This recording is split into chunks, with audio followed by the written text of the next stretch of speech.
My name is Bren. I'm currently a PhD student in pure mathematics at the City University of New York. At the Data Incubator, I am studying sentiment analysis of tweets related to fast food restaurants. Many corporations rely on data mined from social media to better understand their customers' needs and to gain valuable feedback on their decisions. In order to better understand the current sentiment towards a fast food restaurant, I trained a naive Bayes classifier on roughly 1 million restaurant reviews from the Yelp dataset challenge. This graph shows the predicted score of a restaurant according to my model on the x-axis and the actual score of the restaurant on the y-axis. The Pearson correlation coefficient is 0.93.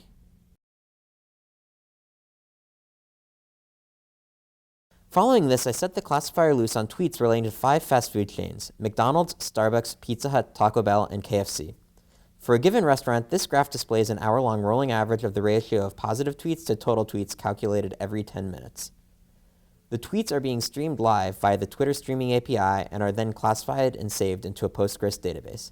The graph shows tweets from the prior 24 hours pertaining to each restaurant. The graph is interactive, and additional scores for restaurants can be displayed by clicking on the corresponding squares below the graph. Selecting data points allows the user to see a selection of positive and negative tweets from the 10 minutes prior to the data point they selected. This can be used to detect trending topics.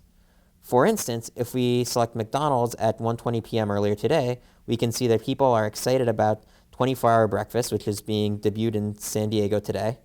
On the negative side, we can see that people are upset about McDonald's workers potentially making $15 an hour. As we continue to investigate future times, we can see that these trends continue.